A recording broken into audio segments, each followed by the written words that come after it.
ईर्ष्या, जलन, द्वेष, ये हमारे सबसे बड़े शत्रु हैं। क्यों? क्योंकि हमारे सबसे बड़े शत्रु वो होते हैं जो हमें सबसे अधिक हानि पहुंचाएं, और हमारी सबसे बड़ी हानि होती है समय की हानि।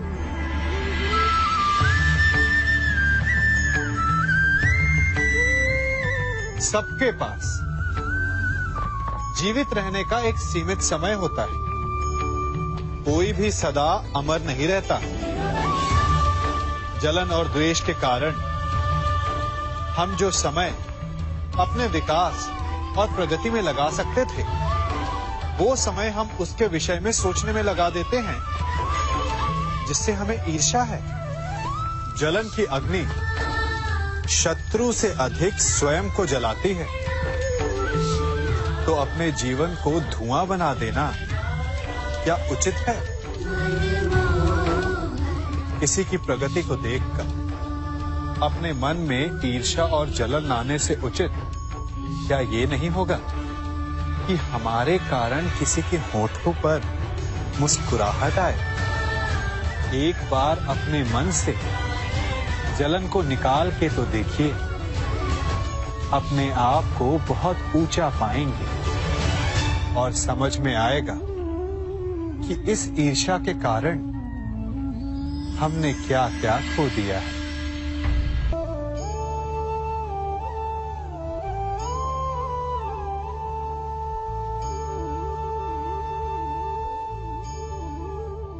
विश्वास ये केवल शब्द नहीं, ये वो नींव है जिस पर मनुष्य का जीवन टिका हुआ है। किंतु आज या तो हम किसी पर अविश्वास करते हैं या फिर किसी पर अंधविश्वास। दोनों ही परिस्थितियां घातक होती हैं, क्योंकि जहां अविश्वास हमारे मन में भय और असुरक्षा को जन्म देता है, वहीं अंधविश्वास आक्रोश को। तो प्रश्न ये उठता है कि विश्वास की परिभाषा क्या है? विश्वास की परिभाषा जाननी है तो अपने मन से पूछिए। पहले स्वयं पर विश्वास कीजिए कि आप इस संसार के सबसे महत्वपूर्ण व्यक्ति हैं, और ये विश्वास आपको अपनी शक्ति का ज्ञान करवाएगा, और शक्ति अपने उत्तरदायित्व का, और फिर अपने आप लक्ष्य मिल जाएगा, मार्ग मिल जाएगा। गर्व, अभिमान और अहंकार, ये तीनों सुनने में एक जैसे लगते हैं, परंतु तीनों का अर्थ भिन्न होता है और परिणाम भी। तीनों का आरंभ प्रेम से होता है। स्वयं से प्रेम, परिश्रम हमारे मन में गर्व को जन्म देता है, और सफलता अभिमान जगाती है। यहां तक ठीक है, परंतु जब ये भावना अहंकार बन जाती है, तब वो समस्या बन जाती है, क्योंकि सबसे बुरा अंत अहंकारी का ही होता है। परंतु मनुष्य के लिए पहेली यही है कि पहचाना कैसे जाए कि अहंकार जग गया है और उसका दमन आवश्यक है। इसका उत्तर मैं नहीं, आपका मन देगा। जब तक आप स्वयं से प्रसन्न हैं, जब तक आप सबसे ऊंचा उठने का प्रयास कर रहे हैं, तब तक ठीक है। परंतु जब आपके मन में दूसरों को नीचा समझने का भाव आ जाए, तो सावधान हो जाइए, क्योंकि यही अहंकार है। जो वास्तव में आपको हीन कर रहा है।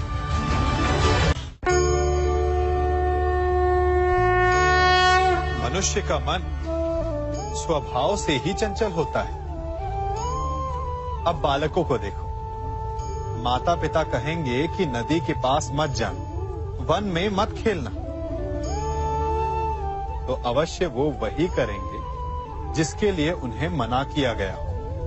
बंधन को तोड़ने का जो रोमांच है वो मनुष्य के मन को सदा ललचाता है, परंतु बंधन और मर्यादा में बड़ा अंतर है।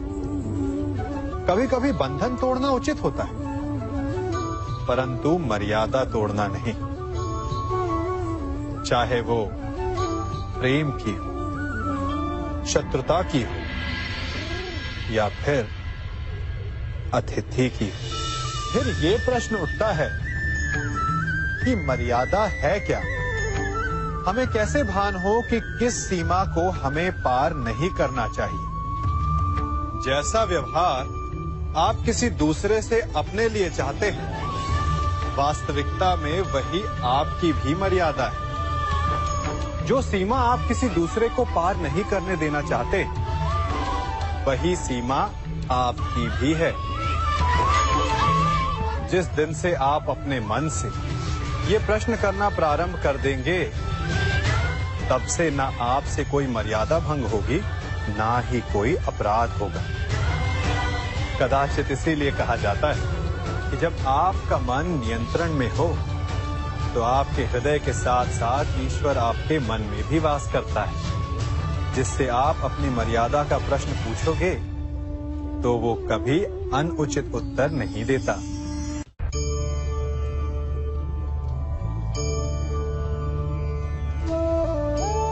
मनुष्य एक जीव होते हुए भी शेष जीवों से भिन्न है।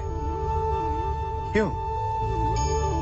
कारण मनुष्य जीवन समाप्त होने के पश्चात भी जीना चाहता है, और इसका केवल एक ही मार्ग है, सम्मान। जो मनुष्य के मृत्यु के पश्चात भी जीवित रहता है, उस सम्मान को पाने के लिए मनुष्य वर्षों प्रयास और परिश्रम करता है। और ऐसे में शत्रु के लिए सबसे सरल लक्ष्य बन जाता है आपका सम्मान। हम अपने शत्रु का अपमान करके उसके वर्षों से कमाए सम्मान को छिन्न भिन्न कर देना चाहते हैं, परंतु कर्म करने से पूर्व परिणाम पर एक बार विचार अवश्य कर लीजिएगा। वर्षों से संचित शत्रु के मान को भंग करके आपको संतोष अवश्य मिल सकता है, परंतु वो शत्रु अपने जीवन के शेष हर पल को उस अपमान के प्रति उत्तर में लगा देता है। इसीलिए सावधान रहिए। किसी का अपमान करना स्वयं आपके लिए भी हानिकारक सिद्ध हो सकता है।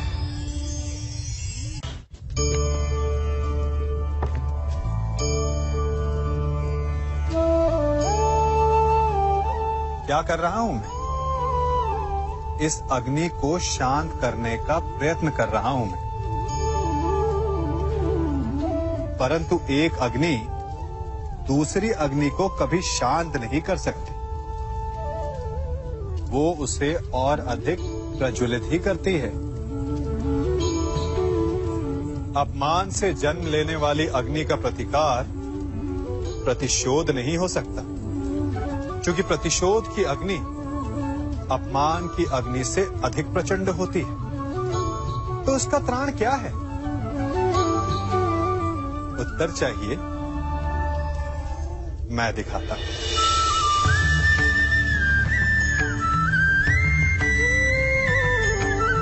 ये लकड़ी है शांति की, ठंडी, गीली।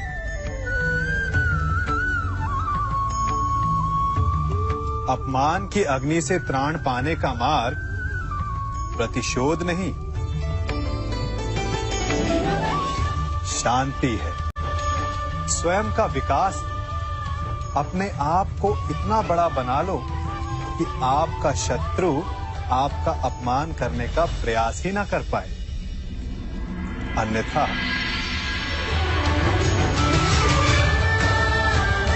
यदि आप प्रतिशोध चाहते हैं, शत्रु भस्म चाहते हैं, तो स्वयं को भी जलना होगा।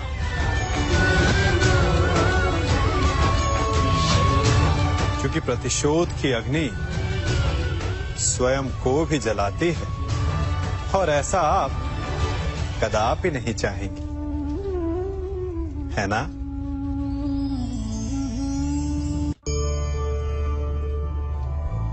मनुष्य बिना मित्र और मित्रता के सुख पूर्वक नहीं रह सकता। बालक हो या वृद्ध, गृहस्थ हो या गृह त्यागी सन्यासी, कवि हो या योद्धा, बिना मित्रों के किसी का जीवन नहीं चल सकता।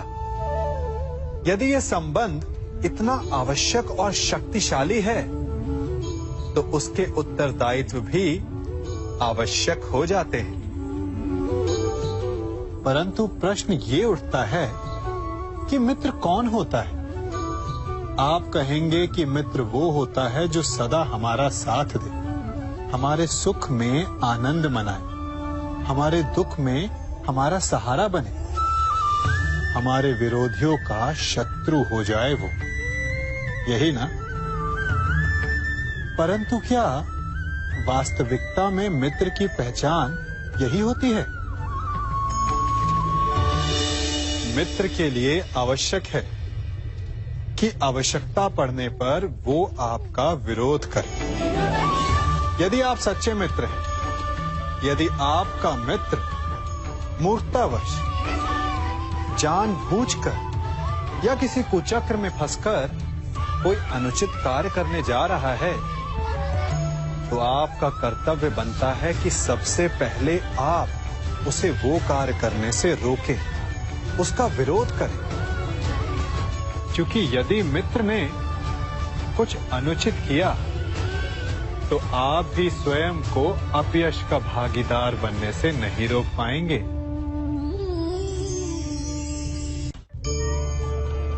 कभी किसी के यहाँ अतिथि बनकर गए हो? क्या अपेक्षाएं होती हैं आपकी?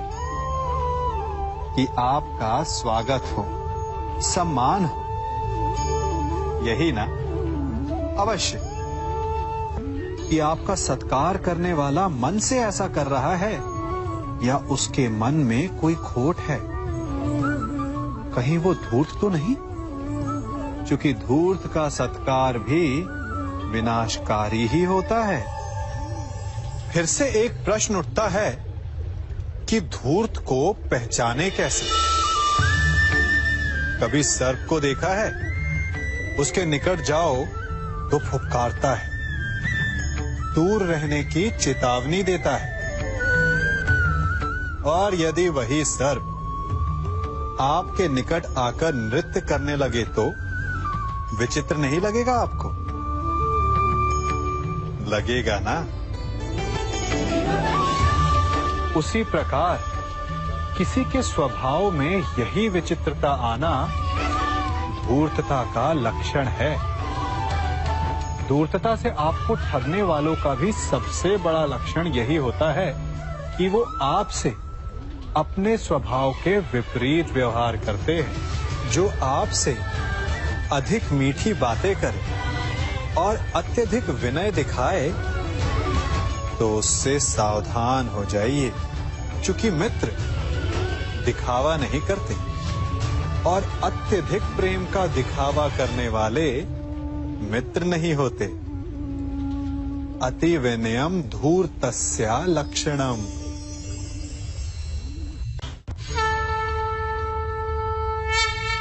जन्म से लेकर जीवन पूर्ण होने तक हम आगे बढ़ने का स्वप्न देखते हैं, नए नए लक्ष्य पाने का प्रयास करते हैं, परंतु जीवन में सदैव आगे बढ़ना भी ठीक नहीं होता। अब आप कहेंगे कि ये ग्वाला हमें कौन सी उल्टी पट्टी पढ़ा रहा है, परंतु सीधे जाने का मार्ग कभी कभी उल्टी सीख से ही आता है। कभी कभी आगे बढ़ने से अधिक आवश्यक हो जाता है रुक जाना, स्वयं पर विराम लगाना। अच्छा स्वास्थ्य पाने के लिए भोजन करने से अधिक महत्वपूर्ण होता है कि आप कब भोजन करना रोक देते। अच्छा संबंध बने उसके लिए आवश्यक होता है कि आप कब अधिक हस्तक्षेप करना रोक देते। और नाश से बचने के लिए आवश्यक है कि कब आप अपने पग को रोक लेते हैं। तो आगे बढ़ने के विज्ञान में कब रुकना है, ये ज्ञान बहुत ही आवश्यक है, क्योंकि कभी कभी विनाश की गर्द हमसे केवल एक पग आगे होती है और उससे हमें बचा सकते हैं हमारे रुके हुए पग। चाह मनुष्य के जन्म लेते ही उसके मन में जन्म ले लेती है। चाह जीवित रहने की, फिर प्रेम की, फिर आनंद की, फिर सफलता की। परंतु सबकी चाह पूर्ण नहीं होती। हर एक के पास अपनी चाह ना पूरी कर पाने के सैकड़ों कारण होते हैं। अपना लक्ष्य ना पूर्ण कर पाने के सहस्त्र बहाने होते हैं और हम ये जान ही नहीं पाते कि कब हमारी असफलता के कारण हमारे ना प्रयास करने के बहाने बन गए।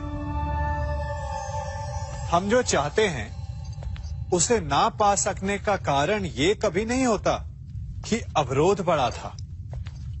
कारण ये होता है कि हमारा प्रयास छोटा था। कभी कुएं से पानी निकाला है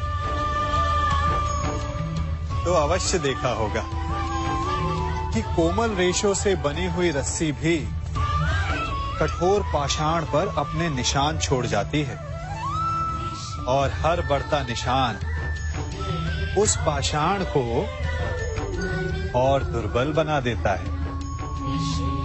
उसी प्रकार हमारा हर प्रयास हमें हमारे लक्ष्य के और पास ला सकता है। तो असफलता का कारण बाधा नहीं, प्रयासों की कमी। प्रयास कीजिए, फिर देखिए आप जो लक्ष्य चाहेंगे वो मिल जाएगा। मनुष्य का मन बहुत ही चंचल होता है, इसीलिए कभी कभी कुछ नया कार्य प्रारंभ करने से पूर्व हमारा मन संशय से घिर जाता है और ऐसे समय में हम प्रयास करने से पीछे हट जाते हैं। और इन सब का कारण है स्वयं पर अविश्वास, दृढ़ निश्चय की कमी। हम जिन्हें ऊंची दृष्टि से देखते हैं, जिन्हें अपना आदर्श मानते हैं, उनके जीवन में गहराई से देखिएगा, केवल एक ही अंतर पाएंगे, निश्चय का अंतर। ये निश्चय ही है जो हमारी प्रतिभा को धार देता है, हमारे प्रयासों को शक्ति देता है। ये निश्चय का अंतर ही तो है कि एक मनुष्य सागर की गहराई में जाकर मोती ले आता है और दूसरा हार मानकर किनारे पर बैठ जाता है। तो हार तब नहीं होती जब आपका प्रतिद्वंदी आपसे जीत जाए। हार तब होती है जब आप ना लड़ने का निश्चय कर लेते हैं।